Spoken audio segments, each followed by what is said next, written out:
Hello there, I'm Rhino GT4, and welcome to the inaugural round of the ETCC, a touring car class spec series run in Forza Motorsport 6, run and hosted and organized by the Real Emil.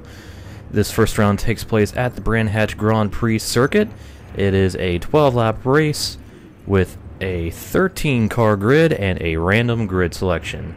As for me, well, I was unlucky to start 12th on the grid, but let's see how I go.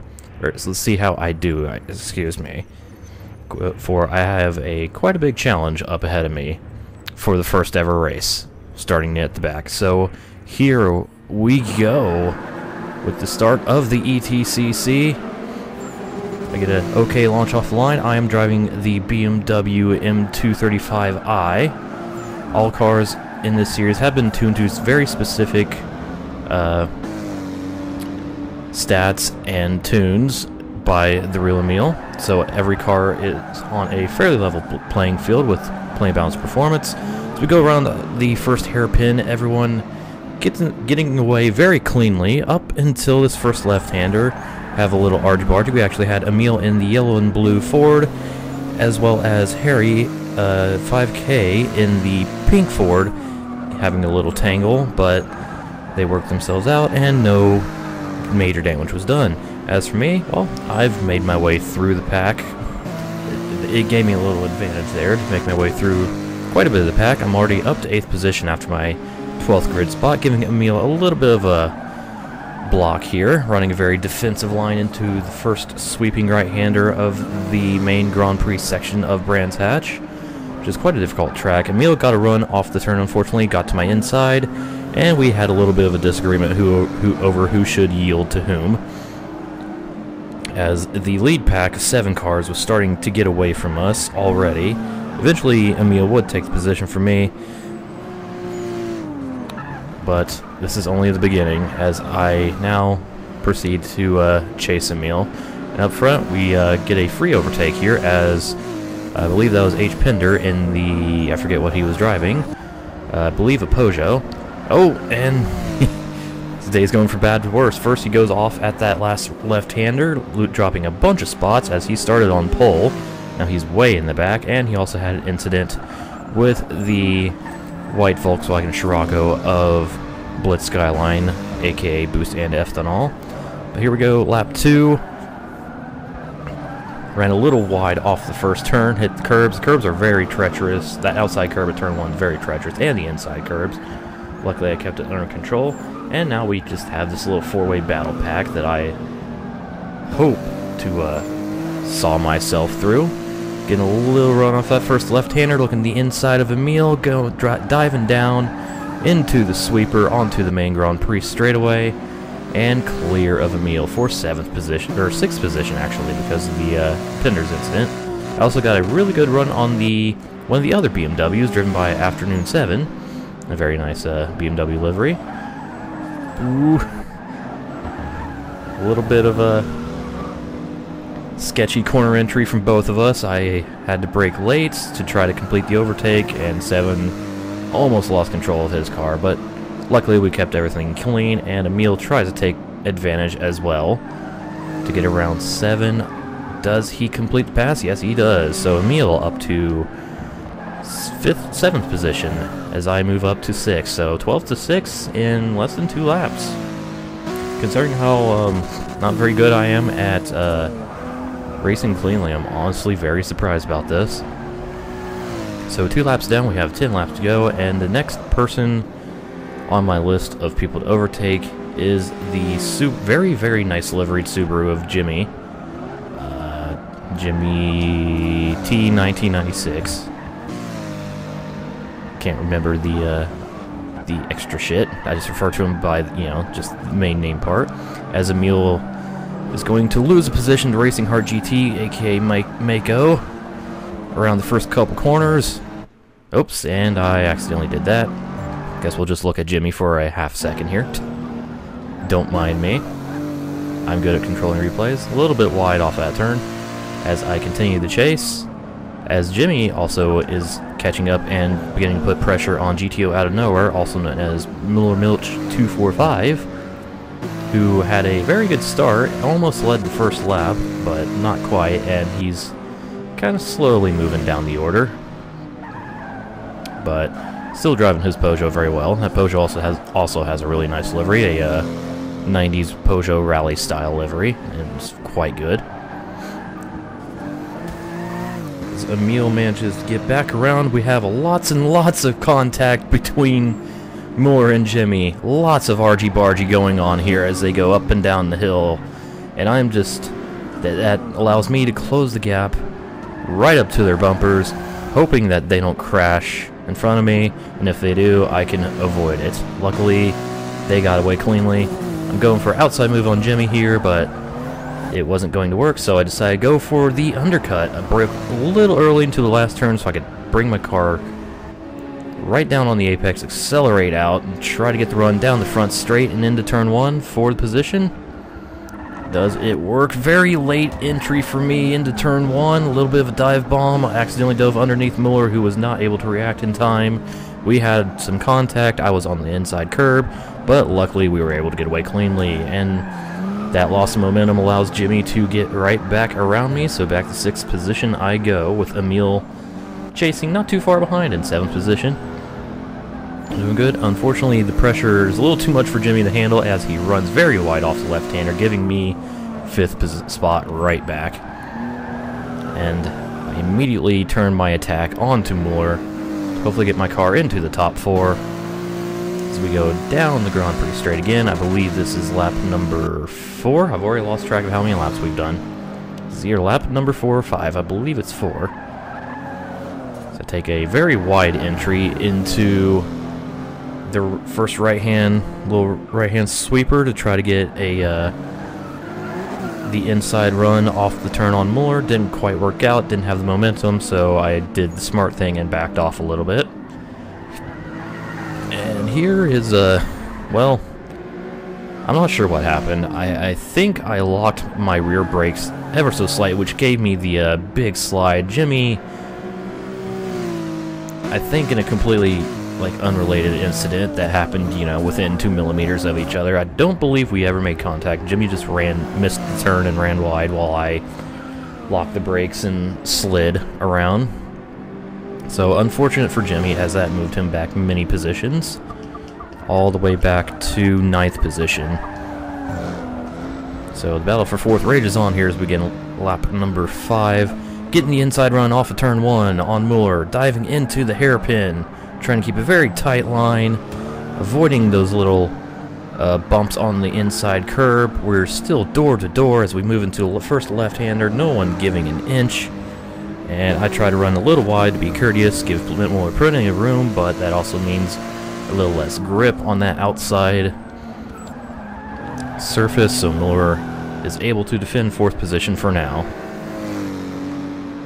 We run up the hill, well, not up the hill, but down the straightaway. Let's go downhill and approaching the first right-hand sweeper again of this main Grand Prix section. I'm putting all the pressure in the world on Muller, trying to get a run, but once again I have to yield because I do not have enough momentum to get around him there. But I do not letting up. I want that 4th spot, and I will try everything I can to take it cleanly, of course. It's pushing very, very hard on that Peugeot. He was actually doing a really good job of defending. Very good job, in fact. So here we go off the final turn, trying to get a run, make a little corner-to-corner contact, but it does not upset our cars. And I accidentally run Muller a little wide into the grass. Did not realize how wide I was running, and take 4th position on a little racing incident there. Muller slides into the hairpin to try to keep up, and ultimately loses ground instead with that big slide. Now I have a podium spot right in front of me. After starting 12th on the grid, we're not even halfway through this first race on lap 6 here. So up in front of me is the Volkswagen Scirocco of Invisible AK. You may know him from fail race videos. He's also here in the ETCC, which is really cool. Now, AK looks like he has a problem though, because his straight line speed is non-existent. I caught him a ton down the straightaway, looking for a move here. Can I grab the spot, being a little bit conservative because I don't want any major contact. I want to run wide and ruin both of our races. So no overtake for me, as AK runs a little wide on this last right-hander. Well, not the last right-hander, but the penultimate right-hander. Trying to get a good run on this last left.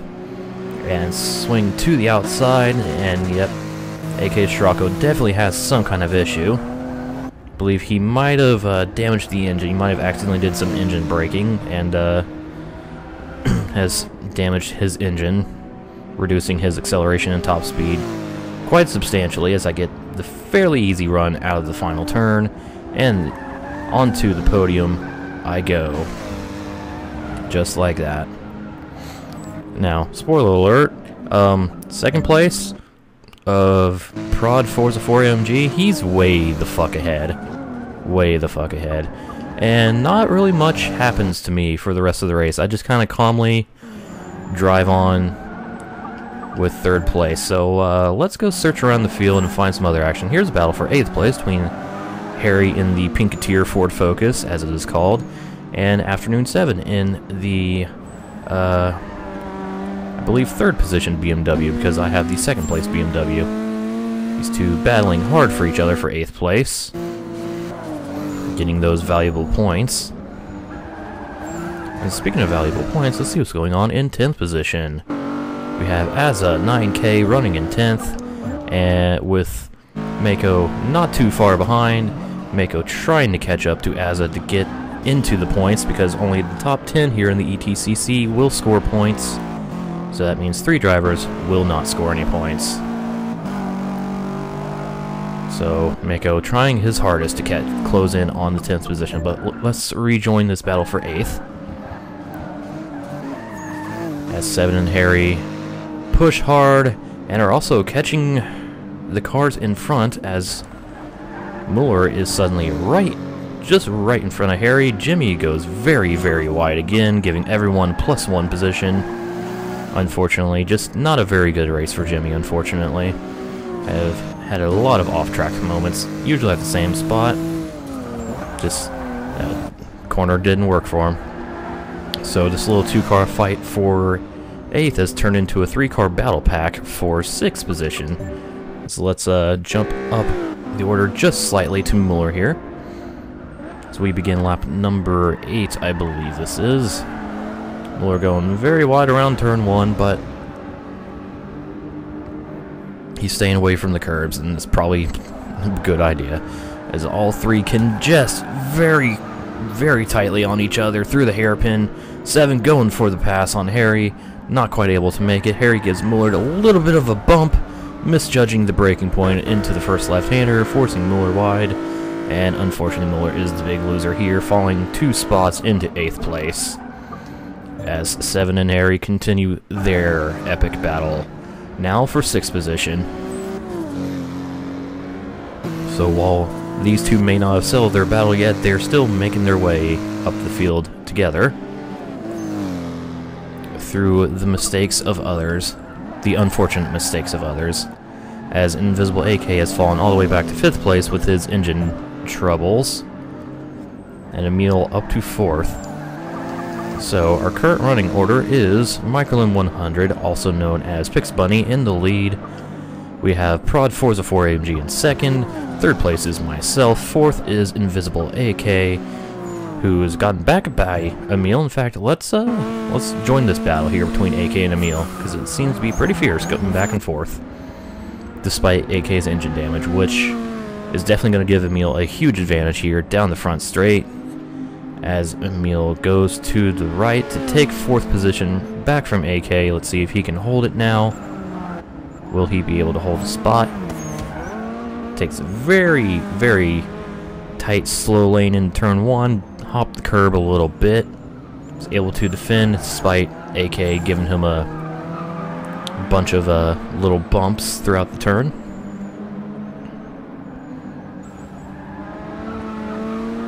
But Emil's able to defend well. AK trying to get a good run off the left-hander, do what he can with his limited horsepower.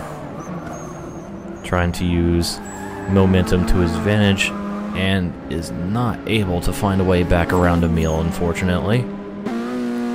So you see me driving just up ahead. So not too big of an advantage on these guys, but it's a comfortable one. But if I make one little mistake, Emil's right there on my ass. Now, thanks to that long straightaway, Emil's able to pull away from AK. So, let's see what's going on here in 6th position, shall we? They're still at it, still hard at it, as 7 is going for a move on their Harry here at the top of the hill, and thinks better of it. As Moore lurks behind, hoping for some kind of mistake from either one or both of them to gain some of his positions back. As Moore slides into the right-hander. The right-hand flick as these 3 continue to race very hard. 7 goes off into the grass ever so slightly off the final left-hander, but does not compromise his momentum too much as he's able to stay right behind Harry, trying to get a fast run off the final turn using as much track as he can. Is he going to pull out here underneath Harry? Does not look like it. He stays in line into turn 1. Harry hopping the curb. Ooh, 7 going wide onto the outside curb, making contact into the tires. Oh, he just clips the tires with his left rear and is able to hold it together despite that contact. Great bit of driving from Afternoon 7 to hold on to the car after clipping just the edge of that tire barrier, as they're using every inch of the given road to them to try to maximize their attacks and defenses. Trying to gain as much track position and race position as they can, but 7 had a slow run out of the left-hander. Muller tried to capitalize, but the door was shut by 7. So now 7 has gone from attacker to defender as Muller's hot on his tail, trying to make up some of that lost ground. Still sliding that Peugeot around. 7 goes wide yet again, but Muller is nowhere to capitalize because of his troubles at the turn. But he get a great run. He's on the inside into the right-hand flick, but is not able to make the pass. As Muller does another big slide, he may or may not have locked up his brakes into that turn, trying to get the absolute most out of his Peugeot. So another unfortunate mistake by Muller sends him way back behind 7. But still holding on to 8th place, but he is under intense pressure now from Jimmy for 8th place. So I believe we have a couple laps to go here in the race. I've far beyond lost count of the laps here. So this race will end at random. Muller going very sideways out of the first turn. Jimmy going around the outside into the right-hand hairpin. Muller dives in very, very hard. No one giving the other person an inch. Jimmy, ooh, a slight miscalculation heading into the left-hander. Pushes Muller wide into the tire barrier and down to 10th position. Now Muller is in danger of not even finishing in the points. Oh dear. This is things just going bad to worse for our poor German friend and his Peugeot, as he is now going under pressure again from Azza for that all-important final point position. It looks like he has gathered it up and is able to hold his position for now. So let us rejoin this battle for 6. That is still going on, although 7 is losing ground to Harry, going wide off the right-hand flick. And it looks like Harry, unless he makes a mistake, he will be good for 6th position. Let's rejoin me for a moment here in 3rd place. I am got a very comfortable advantage. In 3rd position, I am leagues behind the top two, who are also fairly separated, I believe, and also have quite a large gap over Emil in 4th position. So the top 5 very comfortably spread out as AK goes off into the gravel in turn 1. I saved very comfortable gaps for all the top 5, and then we have Harry hot on the heels of AK after his huge mistake in the first turn. I believe we might be on the final lap here, or the second to final lap. Let's see if Harry is able to take that last top 5 position away from Invisible AK. He will have the advantage here down the straightaway because of AK's engine woes. He's been suffering through this race. So can the Pinketeer get a top 5 in his very late entry? So late that he wasn't even able to put a livery on his car. Yes, he is. Just powers by him down the straightaway. The lost horsepower of the Scirocco, which normally has a lot of straight line speed and is probably one of the fastest straight cars in a straight line in the series. But unfortunately, AK is having mechanical issues and is not able to defend down the straightaways at all. But he's still able to attack around the turns, but almost to no avail, as once they exit the turns, the car in front will just pull back away. Although he's able to stay very close to Harry down this run into the final right-hander, trying to get some kind of run off the final turn, but we're led onto the front straight, and this is where the Ford will yet again get the advantage across the line. That might have been the finish there, and judging by where the line cars are driving, that was the finish. So AK just missing out on 7th position, unfortunately. So there we go. That was race number 1 here. Our final results of race number 1. Mike Rowland, aka Pix Bunny, takes the victory with a fastest lap of 1:37.034.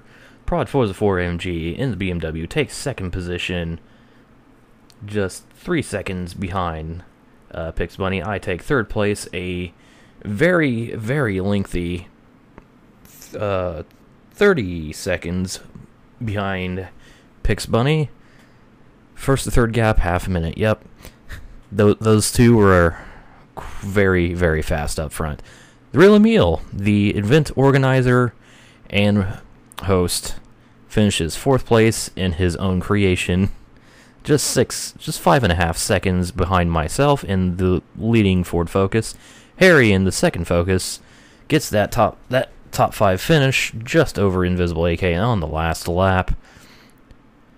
7th place is Afternoon 7 in the final BMW. Racing Hard GT, aka Mako, finishes top Subaru in 8th place, followed by Jimmy in the other Subaru. Mueller ends up getting that last championship point in 10th place. Azza 11th in the Lexus, the first to not score any points. Pender finishing 12th, and Blitz Skyline finishing 13th. So after our first race, Pix Bunny is able to take the early 3-point advantage over Prod Forza 4 AMG at 17. I get 15 points for my 3rd, Emil 12, Harry gets 10 points for his top 5 finish, Visible AK with 7, Afternoon 7 gets 5 points, Mako gets 3 points for his 8th, Jimmy 2 points, and Mueller getting the final point of race number 1. So that was the first round of the ETCC, but that was not the only race here at Brands Hatch of the ETCC, for each race weekend is a 2-race affair. So join me tomorrow for race number 2 here at Brands Hatch. I hope you enjoyed, and stay tuned.